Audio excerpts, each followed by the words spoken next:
My sister's golden child got a luxury car for his 16th birthday. For my son, she handed a used bike with a flat tire. Yesterday, I finally found out why, and the truth shattered everything I thought I knew about our family.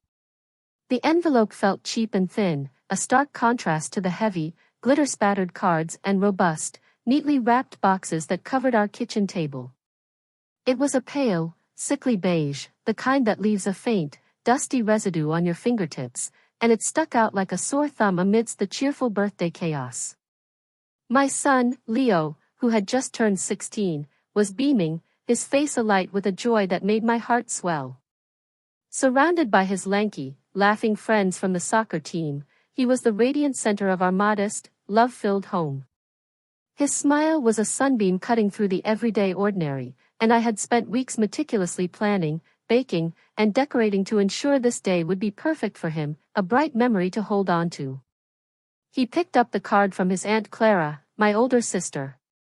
There was no mistaking her sharp, precise, almost aggressive handwriting, each letter a tiny dagger of ink. Leo's grin, wide and open, didn't falter as he tore the flimsy envelope open. He was that kind of kid, genuinely good, inherently grateful, always seeing the best in people. But I, his mother, saw the subtle shift. I caught the fleeting confusion that clouded his warm brown eyes for a fraction of a second before he mastered his expression, the polite mask of appreciation sliding into place. He pulled out not a card, but a single, flimsy piece of paper. A printed gift certificate for a bicycle from Second Spin Sports, a dusty second-hand store across town. Not a new bike. A certificate for a used one. The amount was scribbled in the corner in that same dagger-sharp pen, $50. My heart plummeted, a cold, heavy stone of fury and profound hurt dropping into the pit of my stomach. The noise of the party, the laughter, the pop music blasting from a speaker, the rustle of wrapping paper, seemed to fade into a dull, muffled roar.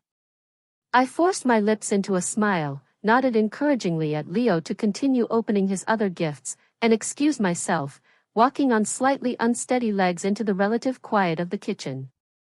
I leaned heavily against the cool granite countertop, staring out the window at our small, well-kept garden where David had strung up fairy lights for the evening, their tiny bulbs twinkling mockingly now. I tried to steady my breathing, to quell the tremor in my hands. This wasn't about the money. We were by no means wealthy, but we were comfortable, careful, and content. Leo had a healthy savings account for a car, one we'd been diligently contributing to since he was born, matching his own contributions from his part-time job at the grocery store. It was the sheer, blatant, calculated inequality of it that took my breath away. It was a message, deliberately sent and brutally received. The memory, fresh and garish, flashed before my eyes. Just 3 months prior, we'd been at my sister's sprawling, impersonal McMansion for my nephew Ethan's 16th birthday. The party had been a spectacle of obscene wealth, a hired DJ blasting music so loud it vibrated in your teeth, an absurd ice sculpture of a sports car that melted pathetically into a sad puddle in the afternoon sun, and a catered spread of sushi and miniature steaks that could have fed our entire neighborhood.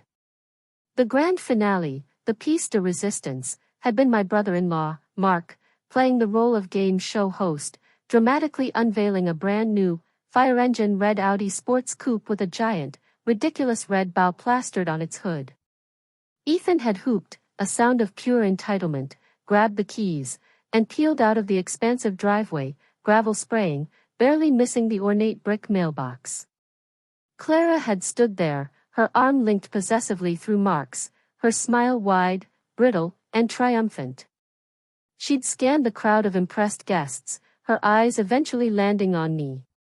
She'd waved, a slow, deliberate motion, as if we were sharing this moment of maternal triumph, as if our experiences were in any way comparable.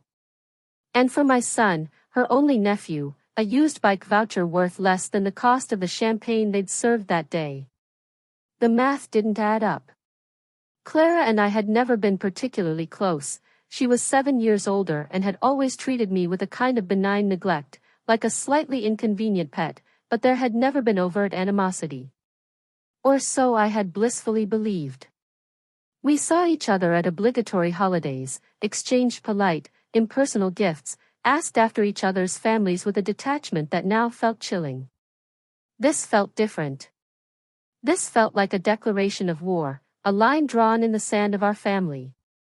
Later that night, after the last guest had left and Leo had retreated to his room, likely to game online with his friends, the voucher still lay on the kitchen table like a poisonous artifact. My husband, David, found me there, still staring at it, my arms crossed tightly over my chest. "You're still stewing over that?" he asked gently, coming up behind me and placing his strong, capable hands on my shoulders, rubbing the tense muscles there. "Stewing? David, she gave Ethan a car that costs more than our first house. She gave Leo this insult. It's not about the monetary value, and you know it. It's about the message. It screams that he's worth less. That we're worth less. That our entire life is worth less than their quarterly bonus." My voice was tight, strained. David sighed, a practical, calming sound I usually loved but tonight found profoundly irritating. "Clara is. Clara. She lives in a different stratosphere. Maybe money's tight right now. You hear things about tech startups. Money is never tight for Clara," I snapped, whirling around to face him. "You know that. Mark's company is practically printing money. Their vacation photos are from private islands." This was deliberate. This was personal. "Then let it be deliberate," he said, his voice firmer, his eyes holding mine. "Don't let her pettiness, her whatever this is, ruin Leo's day." He didn't even seem to mind. He said it was cool and he could use a new bike for the trails upstate. He's a good kid, Maya. A better person than either of them. But I couldn't let it go. His reasonableness was a bandage on a gaping wound. It festered inside me, a splinter working its way deeper, poisoning my thoughts. The following week, I found myself doing something I knew was irrational and unwise. I drove across town, into the rarefied air of the neighborhoods with names like The Preserve and Eagle's Landing, where the houses were set so far back from the road you needed a map to find the front door. I told myself I was just going to talk to her, to ask her calmly, like the rational adult I was, what was going on. But my hands were clenched white on the steering wheel, my knuckles protruding like little white stones. I pulled up to their imposing black wrought iron gate and pressed the intercom button. A clipped, hired voice, probably from a live-in housekeeper, answered. "I'm here to see Clara. It's her sister, Maya." There was a pause, a faint electronic click, and then the heavy gates swung open with a silent, expensive hum. The driveway was a long, perfectly paved ribbon cutting through an impossibly green lawn, leading to the monstrously large modern house, all stark white walls, glass, and sharp, unforgiving angles. Clara was waiting at the oversized glass front door, not smiling. She was dressed in head-to-toe, cream-colored athleisure wear that probably cost more than my weekly grocery bill, her blonde hair perfectly highlighted and swept into a sleek ponytail, her face a suspiciously smooth, unlined mask for a woman of 45. "Maya. This is a surprise." Her tone was as cool as the marble floor in her foyer, offering no invitation to step inside, no offer of coffee. The door remained a barrier. I was in the neighborhood, I lied, the words feeling clumsy and false. "I wanted to thank you, in person, for Leo's gift." The words tasted like ash and hypocrisy. Her expression didn't change a micrometer. A slight, condescending tilt of the head. "Oh. Well, you're welcome. I know how much he loves the outdoors. We thought it would be practical." She said it as if she'd personally commissioned a bespoke bicycle from Italian artisans, her tone dripping with a faux humility that was more insulting than outright scorn. I took a sharp breath, my resolve to be calm crumbling into dust. I couldn't do the subtle, polite, Midwestern thing any longer. The splinter was out. Clara, what is going on? Seriously. Look at me. Ethan gets a brand new Audi sports car. Leo gets a voucher for a second-hand bike from a store that smells like mildew. Did we do something?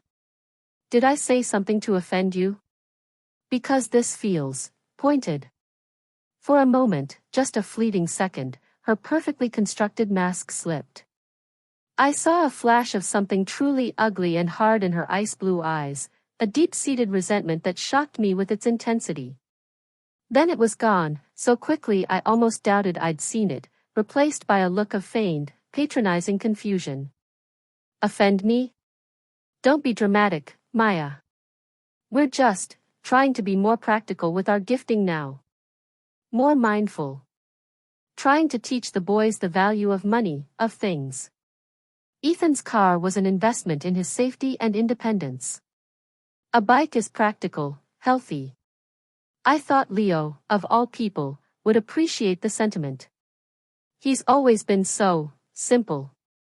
It was such a blatant, ridiculous lie, so expertly delivered, that I was rendered completely speechless. She looked over my shoulder, her gaze sweeping dismissively over my 10-year-old, slightly dented sedan parked so incongruously in her majestic, U-shaped driveway, and her lip curled almost imperceptibly. It's not a competition, Maya. We all just do the best we can with what we have. The condescension in her voice was a physical slap, so sharp I almost took a step back. I felt my face grow hot with a mixture of rage and humiliation. Right. Well. Thank you for the practicality, I managed to choke out, my voice tight. I turned on my heel, my spine rigid with anger, and walked back to my car, feeling her eyes on my back the entire way. The gates closed behind me with a final, dismissive metallic clang, shutting me out of her perfect, poisoned world. The mystery now consumed me. It became a dark puzzle I couldn't leave alone. I started noticing patterns, a lifetime of subtle slights I had generously written off as cluelessness. The way Clara always, without fail, found a way to compare our lives, her luxury ski trips to Aspen to our cozy cabin vacations, Ethan's elite private school, which she called an investment in his network, to Leo's excellent public school, which she always termed quaint and so diverse, the gifts at Christmas that were always just off, a wildly expensive, intricate electronic toy for a 2-year-old Leo that was immediately broken, a cashmere sweater for a 13-year-old boy who lived in hoodies, a set of leather-bound classics for a kid who devoured graphic novels. I had made excuses for her for years. She's busy. She doesn't have kids of her own yet. She's just bad at gifts. Now, it all felt like a carefully curated campaign of casual cruelty. I became a detective in my own family tragedy. Evenings were spent scrolling through her Instagram feed, a curated highlight reel of luxury, perfection, and smug contentment. I dug out old family photo albums, searching for clues in our childhood smiles. I called our parents, who lived in blissfully oblivious retirement in Florida, and tried to ask subtle, probing questions about our upbringing, about Clara's teenage years, about her relationship with our father. They were no help, showering both their daughters with equal, undiscriminating praise. Clara? Oh, she's just a whirlwind, so successful. And you, Maya, you're the rock, so steady. We're so proud of both our girls. The break in the case came from a completely unexpected source, my Aunt Beatrice, my mother's eccentric, fiercely intelligent, and never-married older sister. A retired history professor, she lived in a wonderfully cluttered apartment that smelled of old books and strong tea, and she spoke her mind with a terrifying and glorious clarity. She'd never had much patience for Clara's new money nonsense, as she bluntly called it. She came to town for an academic conference and insisted on taking me to lunch at a quiet, bookish cafe she liked. Over expensive salads, she declared, overpriced leaves, she peered at me through her thick, intellectual glasses. You look pinched, Maya. Like you're chewing on a wasp and trying to smile through it.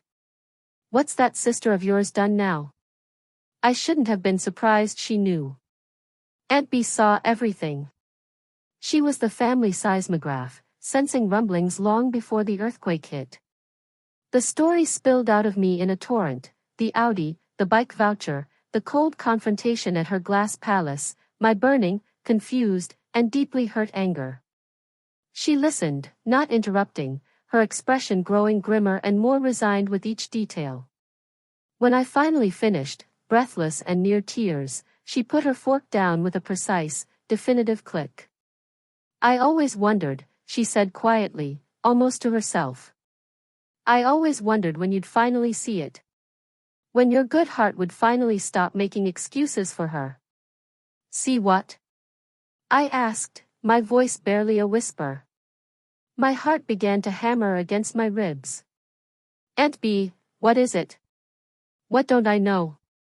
"The truth about your sister," she said, leaning forward, her voice low and serious. "The real, rotting foundation beneath all that glitter. The reason she has to constantly, desperately prove she's better than you, that she has more, that she is more." She took a slow sip of water. "It's because of your father." "My father?" I was utterly bewildered. "What does Dad have to do with this?" "He adores Clara. He always has. He's so proud of her, all of this." I gestured vaguely, implying her wealth, her status, her perfect life. "Is that what you think?" Aunt Beatrice gave a dry, humorless laugh that held a lifetime of witnessed family folly. "Oh, my dear, sweet, naive girl. You were so young. You saw what you needed to see to keep the world tidy." She leaned forward even further, the wood of the table creaking slightly. "Your father never wanted Clara to marry Mark. He was vehemently, vocally, devastatingly against it." I blinked, my mind reeling. "What? Why not? Mark was successful, even back then. He had that startup. Dad even introduced them. He introduced them as a business contact, a young man he'd met at a Chamber of Commerce event who might have some computer insights," and be corrected sharply.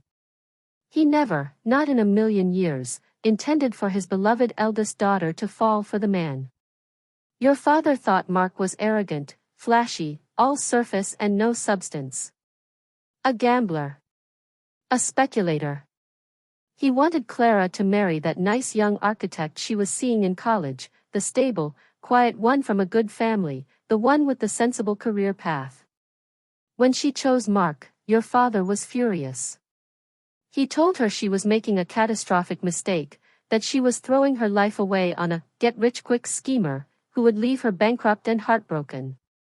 They had screaming arguments. It was all your mother, and I could talk about that entire summer."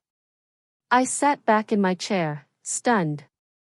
I had vague, shadowy memories of that time, a lot of slamming doors, Clara crying in her room, a tense, thick atmosphere at the dinner table. I'd been a self-involved teenager, wrapped up in my own friends and dramas, and I'd assumed it was just normal family growing pains. "What does that have to do with me?" I asked, my confusion deepening. "With how she treats me and Leo." "Everything," Aunt Beatrice said softly, her eyes full of a pity that scared me. "Absolutely everything. You were the baby. The unexpected surprise. And you were the favorite. Not in a cruel way, but in an obvious one. You were always smiling, easygoing, unquestioning. And most importantly, you did everything right in your father's eyes. You went to a good state school, not some outrageously expensive private college. You married David, a good, solid, reliable, kind man, a high school teacher, for heaven's sake, the absolute epitome of the stability and service your father revered. You bought a sensible, affordable house in a friendly neighborhood. You had a wonderful, well-adjusted son. You lived the life your father had always preached was the right one, the honorable one, the real one." She let that sink in, each word a heavy stone dropping into the water of my understanding, the ripples spreading out to touch every memory, every slight, every interaction. Clara, Aunt B continued, her voice heavy with the weight of the story, chose the opposite path. And she chose it defiantly, with her middle finger raised to your father's expectations. She married Mark against his explicit wishes. And she has spent every single day since then trying to prove to your father, to the world, and most of all to herself, that she made the right choice. That her life is better, richer, shinier, and more successful than yours could ever be. Your very existence, your contentment with your simple life, is a constant, living reproach to her. It's a mirror held up to the choice she made, and it reflects back a version of herself she's terrified might be true. It reminds her of the daughter she didn't become, the one who would have earned your father's quiet, steady approval, and it fuels this desperate, frantic, exhausting need to outperform you. To show you up. To prove that her path of flashy wealth is superior to your path of quiet contentment. The gifts aren't gifts, Maya. They are statements. The Audi for Ethan was a statement, see what my choice provides? The bike voucher for Leo was a statement, see what your life is worth? It's all a performance for an audience of one, your father. And you and your beautiful, innocent son have been unwitting props on her stage your entire adult lives. The world tilted on its axis, the cozy cafe swimming around me. It wasn't about me. It wasn't even really about Leo. It was about a decades-old, festering wound my sister was desperately, unsuccessfully trying to bandage with money, status, and material displays. Her neglect of my son wasn't personal malice toward him, it was a side effect of her obsessive, pathological need to elevate her own. We were just collateral damage in her endless, exhausting war to win the approval of a man who, I now realized, probably hadn't thought about it in 20 years. I drove home in a profound daze, Aunt Bea's words echoing in my head. The anger was still there, a hot coal, but it was now smothered by a vast and startling wave of pity. My sister, in her multi-million-dollar glass-walled palace, was a prisoner. A prisoner of her own insecurity, her own jealousy, her own unquenchable need for validation. She was still that 22-year-old girl, desperate for her daddy's praise, forever trying to show him the shiny, expensive toy she'd bought to prove she was worthy, all while secretly fearing she'd made a terrible mistake. I didn't confront her. There was no point. The truth wasn't a weapon I wanted to wield, it was a key, and it had unlocked the door to a room full of sadness I never knew existed. The next day, I took Leo to the Second Spin sports store. It was indeed dusty and smelled faintly of mildew and old rubber. But Leo, being Leo, found a decent, slightly scuffed mountain bike, a few years old but well maintained. We used the voucher, and I paid the difference without a word. As we were loading it into the back of my car, he looked at me, his eyes kind and perceptive. You know, Mom, it's okay, he said, his voice gentle and far wiser than his 16 years. Aunt Clara is kind of weird. It's like she's playing a whole different game with rules nobody else gets. I don't need her to buy me stuff.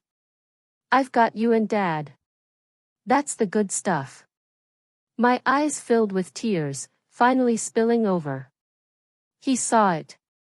He understood the slight on a level I hadn't given him credit for. He just didn't care. He was secure in the love he had at home, a deep, abiding, unshakable security that my sister, with all her millions and her perfect, empty house, would never, ever know. I never told my father about my conversation with Aunt B. What would be the gain? It would only hurt him and open old wounds. I simply stopped playing the game. I stopped expecting anything from Clara. I became politely, distantly, formally cordial at family functions. I didn't rise to her baited comments about real estate or vacations or schools. I just watched her perform, and for the first time, I saw not a powerful, successful woman, but a frantic, lonely, deeply insecure little girl behind the glittering, expensive facade, forever dancing for a father who had long since stopped watching. The war was over. I hadn't fought a battle, I had simply laid down my arms and walked off the battlefield, leaving her to fight her ghosts alone. And in doing so, I'd won the only thing that truly mattered, my peace, and the profound, heart-swelling knowledge that my son's worth was never, and would never be, measured by the price tag on a gift from a lonely woman who had forgotten how to love.